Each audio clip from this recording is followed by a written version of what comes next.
Selamat pagi anak-anak. Bagaimana kabarnya anak-anak hari ini?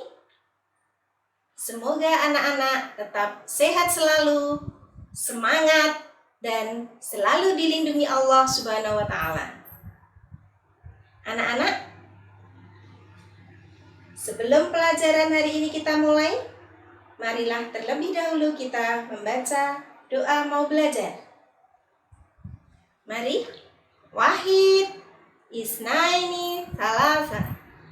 A'udzu billahi minasyaitonir rajim.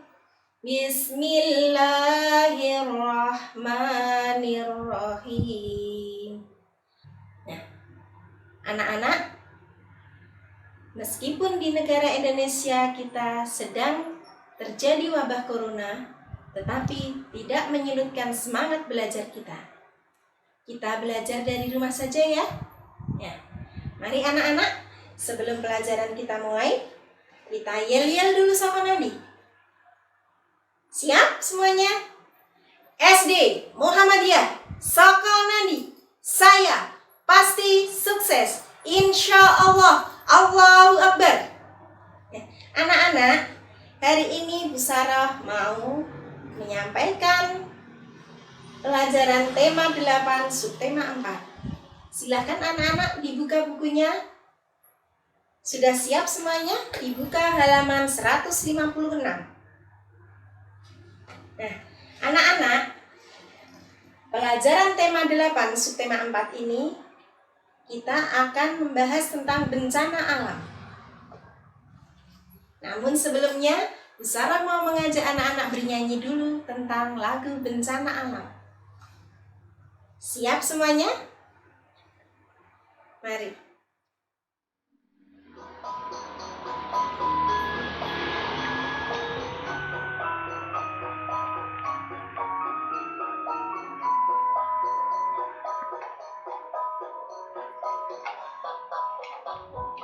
Mari kawan, kita sebutkan macam-macam bencana alam.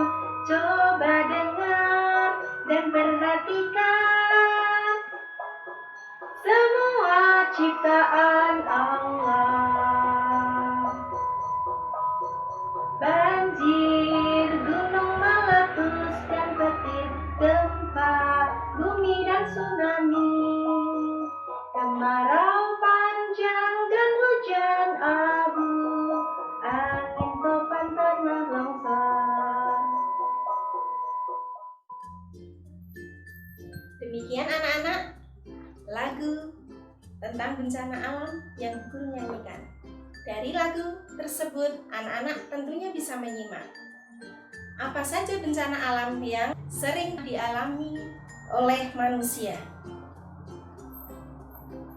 Anak-anak ada yang tahu apa arti bencana alam? Bencana alam adalah peristiwa yang mengakibatkan kerusakan lingkungan dan kerugian bagi banyak manusia. Bencana alam apa saja anak-anak tadi yang ada dalam lagu? 1. Banjir. 2. Gunung meletus. 3. Gempa bumi. 4. Tsunami. 5. Kemarau panjang. 6. Hujan abu. 7. Petir. 8. Angin topan. 9. Tanah longsor. Anak-anak, penyebab terjadinya bencana alam yang sering terjadi itu bisa disebabkan karena 2 hal. Pertama, karena peristiwa alam. Yang kedua, karena ulah manusia. Coba, apa saja bencana alam yang terjadi karena peristiwa alam? Contohnya, 1.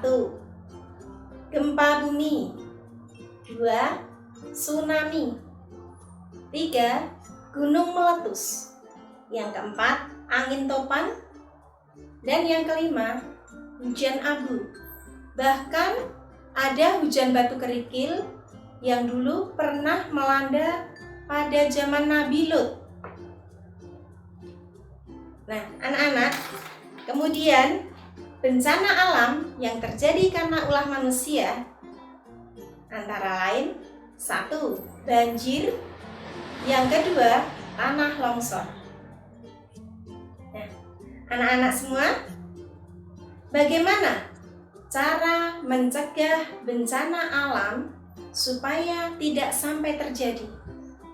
Tentu, bencana alam yang terjadi karena peristiwa alam, kita tidak bisa mencegahnya.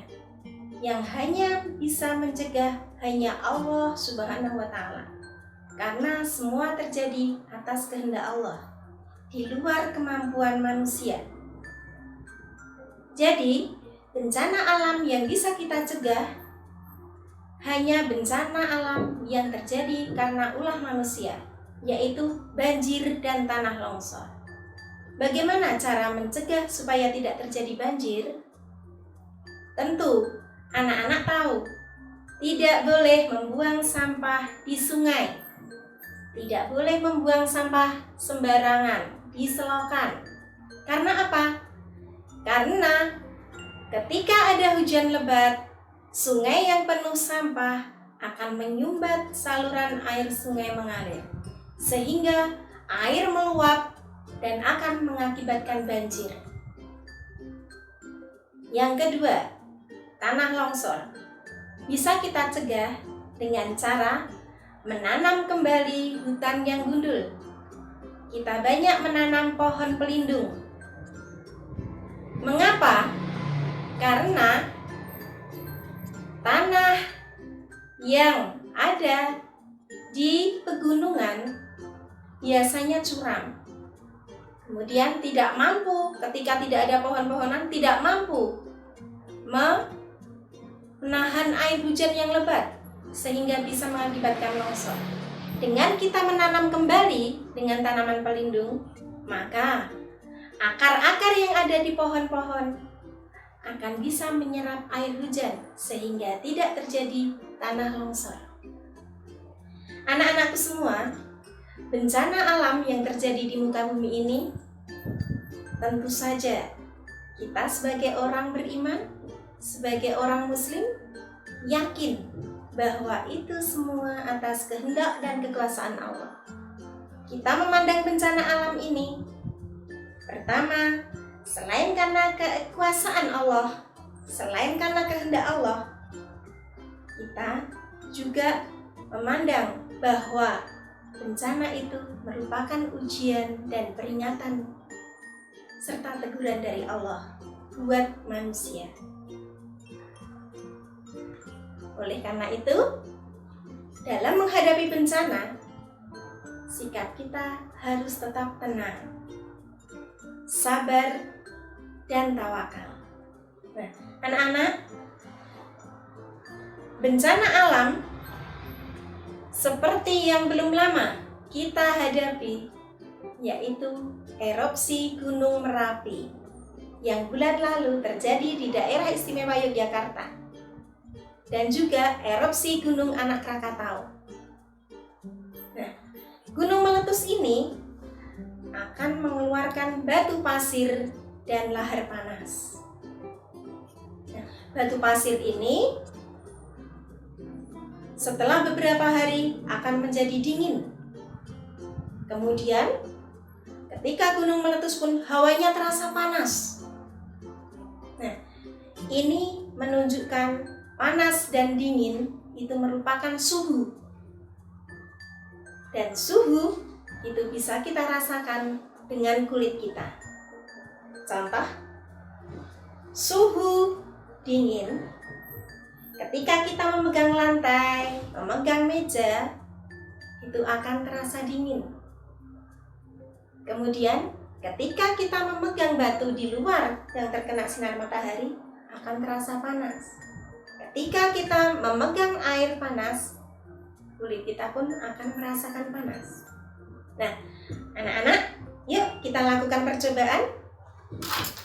Bu Saroh mau mempersiapkan 3 gelas atau 3 wadah yang berisi air dingin, air panas, dan air normal.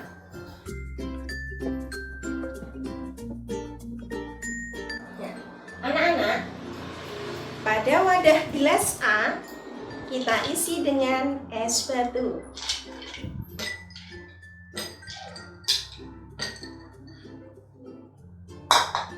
Kemudian pada gelas C kita isi dengan air panas. Pada gelas B berisi air keran. Sekarang kita praktekkan bersama-sama. Masukkan jari kanan ke dalam gelas A, gelas yang berisi air es. Kita masukkan jari tangan kiri ke dalam gelas yang berisi air hangat atau air panas. Kita tunggu selama 30 detik. Anak-anak, apa yang bisa dirasakan dari gelas A dan gelas C? Tentu kita bisa membedakan. Kemudian setelah 30 detik, kita angkat kedua jari tangan kita dan kita masukkan ke dalam gelas B, gelas yang berisi air keran. Apa yang terjadi anak-anak? Anak-anak bisa merasakan dengan kulit kita bagaimana rasanya suhu dingin, bagaimana rasanya suhu panas, dan bagaimana rasanya suhu normal. Nah, anak-anak, dari percobaan ini, Bu Guru mau memberikan tugas anak-anak untuk mencoba di rumah. Itu tugas yang pertama dari Bu Guru.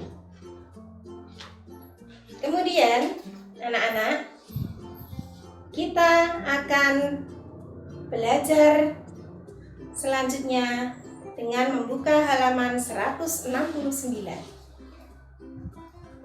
Coba dibuka anak-anak halaman 169. Sudah ketemu semuanya? Di sini Bu Guru mau membacakan teks tentang bencana banjir. Bencana banjir. Banjir menggenangi rumah dan sawah. Penduduk mengungsi ke tempat yang aman.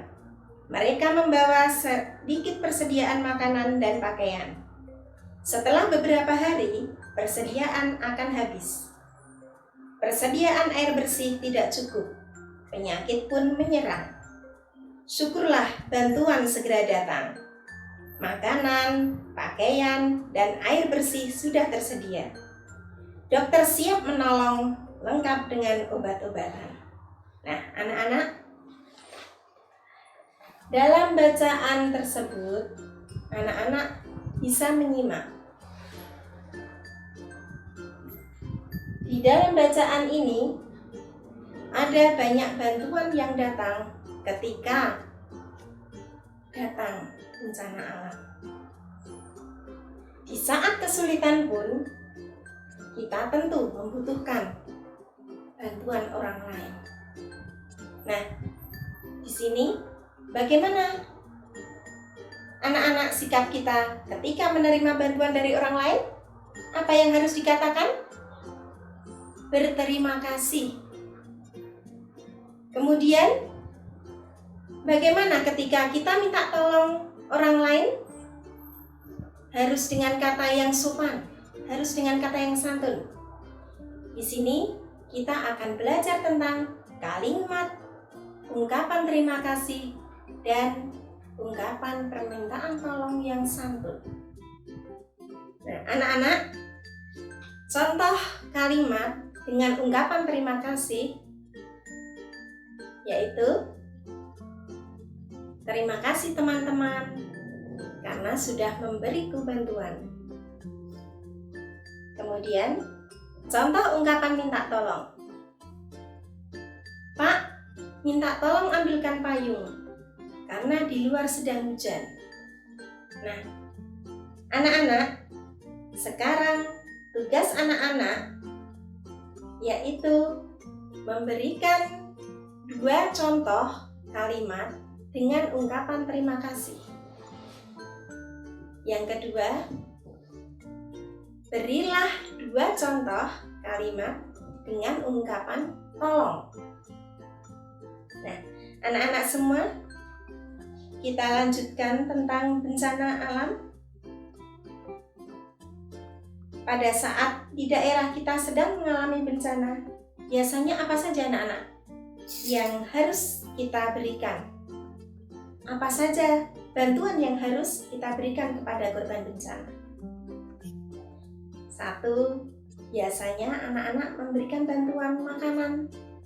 Yang kedua, bantuan berupa selimut, bantuan obat-obatan, kemudian buku-buku, bahkan hasil karya kreasi anak-anak sendiri. Nah, sekarang anak-anak, mari kita akan berkreasi membuat kerajinan dari tanah liat. Karena tanah liat sulit didapat, bisa sebagai gantinya kita menggunakan plastisin atau clay. Mengapa? Karena dua-duanya clay, plastisin, tanah liat mempunyai sifat yang sama, yaitu lunak dan mudah dibentuk. Nah, anak-anak, ingat, jangan lupa tugas kalian yang ketiga adalah membuat kreasi bebas dari plastisin atau clay sebagai pengganti tanah liat. Anak-anak, kita lanjutkan pelajaran masih seputar bencana alam. Di saat kita kesulitan, tentu saja baik di rumah, di lingkungan sekolah maupun di lingkungan masyarakat, kita pasti membutuhkan bantuan orang lain. Dan tentu saja kita perlu bekerja sama dengan orang lain supaya pekerjaan yang berat menjadi ringan, pekerjaan yang sulit menjadi mudah, pekerjaan cepat selesai. Kerjasama bisa dilakukan di mana saja. Contoh, kerjasama di rumah di halaman 199. Coba anak-anak dibuka halaman 199. Kerjasama di rumah. Di sini ayah, ibu, kakak, adik sedang bekerja sama membersihkan rumah. Itu salah satu contoh kerjasama di rumah. Ada yang sedang menyapu, ada yang sedang mengepel, kemudian ada yang sedang membersihkan meja, membersihkan kaca jendela. Semua dilakukan dengan kerjasama supaya pekerjaan menjadi lebih ringan dan cepat selesai. Nah, anak-anak, tugasnya kali ini anak-anak menyebutkan 3 contoh kerjasama di rumah. Anak-anakku semua, dengan kondisi yang terjadi saat ini, yaitu mewabahnya virus corona, apabila kita ingin wabah corona ini segera berakhir, corona segera hilang, tentu saja kita juga harus bekerja sama melawan corona untuk memutus mata rantai dengan cara belajar di rumah, bekerja di rumah, beribadah di rumah. Mengapa demikian?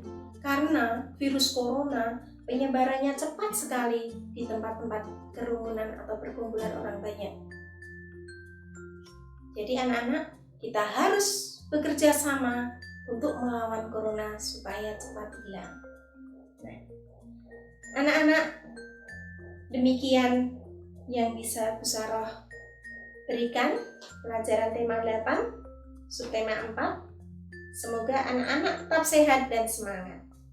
Jangan lupa anak-anak, di bulan Ramadan ini perbanyaklah mengungkapkan terima kasih kehadirat Allah Subhanahu wa Ta'ala yang telah memberikan kita kesehatan dan kesempatan sehingga kita masih tetap bisa belajar meskipun hanya di rumah.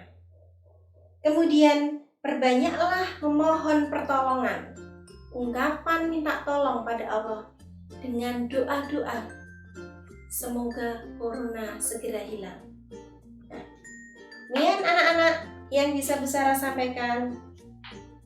Sarah akhiri dengan bacaan hamdalah bersama-sama.